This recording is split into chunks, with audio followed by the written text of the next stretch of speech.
So we have been hearing from Tyrese, and he is telling us really about all of the other people that are at the Oasis. Yeah. He's kind of a people watcher. And Grace has been his best friend for the 9 days that he's been there.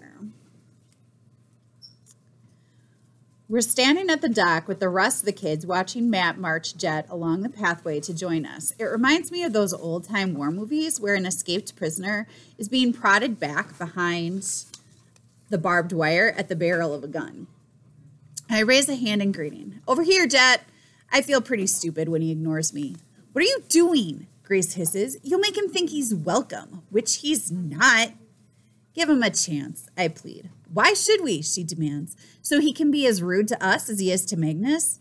He's probably not used to people saying no to him, I reason. This must be a huge shock to his system. He's rebelling. What would you do in his place? I would be the exact opposite of him, she says with absolute certainty. In other words, I wouldn't be a jerk. Janelle, the water sports pathfinder, announces that we're going to be taking out the pedal boats today. The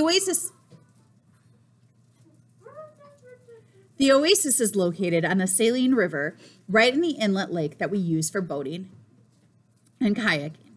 As we all start pairing up for the two-person pedal boats, Jet reaches into his pocket as if searching for his phone, which obviously isn't there. It's a common rookie mistake at the center. We're so used to having our own devices right at hand. Am I crazy to think that Jet and I could be friends? We're both kind of misfits here. Neither of us loves the Oasis. Okay, him more than me, but that might be just because I'm way better at letting myself be pushed around. Whatever the reason, Jet has 0% chance of ever getting picked to be somebody's partner for pedal boats. And that's going to make him hate it here even more than he does now. So I step forward. I'll go with Jet. This is news to Grace, who is always my boating partner. Her eyes shoot sparks at me. All right, Janelle beams. Jet, you're with Tyrell. Jet's half-closed eyes open maybe an extra millimeter, but that's his only reaction. Janelle rattles off the rules, which the rest of us have heard before. Bathing suits only, bailing buckets handy in the back, keep hands and feet inside the boat, pedal in unison, and most important, don't get too close to the river where the current can catch you. Not unless you speak Creole, the Pathfinder concludes. The Saline will take you all the way down to Louisiana. Any questions? Jet raises his hand. Do we have to do this? Can it, smart guy? Matt puts in wearily. Yes, you have to do it. And the next thing I know, I'm climbing into the boat next to Vladimir Baronov's son. My family are big Fuego fans, I tell him as we pedal out onto the lake. We use Byte Bolt on our computers and do most of our shopping through Fuego Prime. Yeah, he replies in a bored tone. I'll be sure to tell Vlad. Oh, wait, no phone. Sorry. I mean, he obviously doesn't have to know every customer, I say hastily. Fuego has, 2 billion users? 2.5, Jet corrects me. My dad cares about every single one of them more than he cares about his own son. I'm sure that's not true. He shoots me a sideways glance. Did he send any of them to this hippy-dippy wellness podunk? Well, I'm sure he has his reasons. I risk a glance at his bland features. Come to think of it, why did your father send you here? Because Pluto was already booked. I'm about to ask what he could possibly have done to tick his father off so badly, but I catch a glimpse of Grace. She's in the blue boat with Stuart, one of the high school guys. She's making an O motion with her finger, and I realize what she's trying to tell me. We're going around in circles. A quick check reveals that is because I'm pedaling and Jet isn't. Hey, you have to pedal too, I urge. Why? I don't want to go anywhere. Because if you don't, there's a scraping sound as our boat runs aground in the reeds. Jet sits up and looks around. When he sees Matt scowling at us, he breaks into a happy smile. Back up, Einstein, Matt hollers from the opposite shore.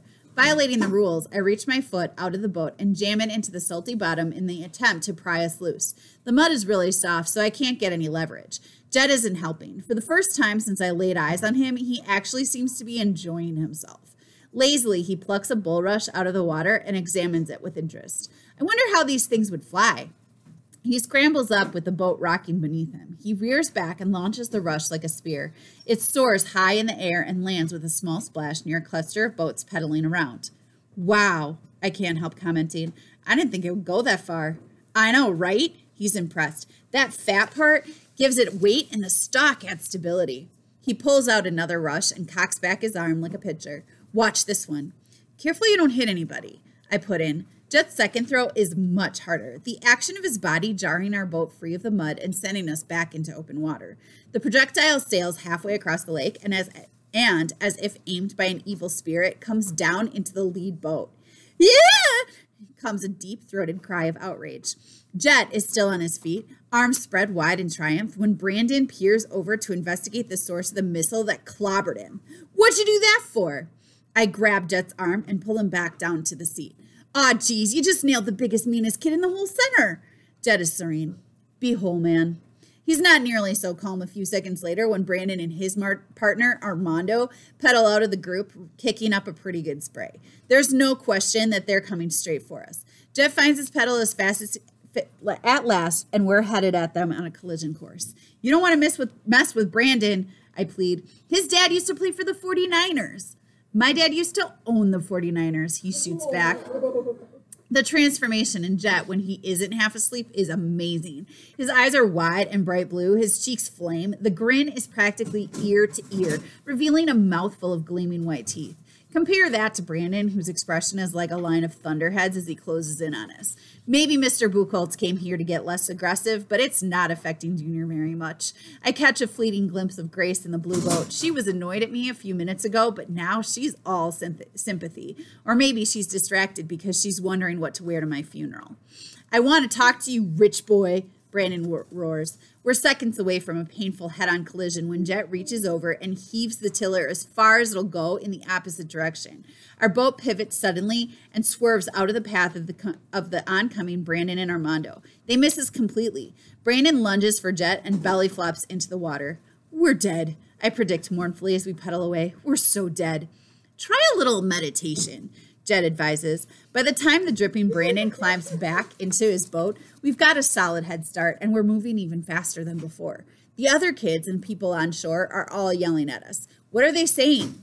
Turn back! Janelle's frantic voice rises above the others. It hits me. We're on the far side of the lake, heading out into the river. That's why we're moving so fast. The current is taking us. This crazy Californian is going to get himself killed and me with him. I'm not sure exactly when we stop pedaling. It doesn't matter because at this point, the Saline River is in charge. Anyway, the agony doesn't last long. We're picked up by the downstream flow, which directs us into a huge slanted rock. The slope acts as a ramp, and we're catapulted onto the far riverbank and deposited into a giant, scratchy bramble bush. There we hang, imprisoned by the branches, unable to move. You okay? I asked Jet when the thumping of my heart slows enough for speech. He just laughs.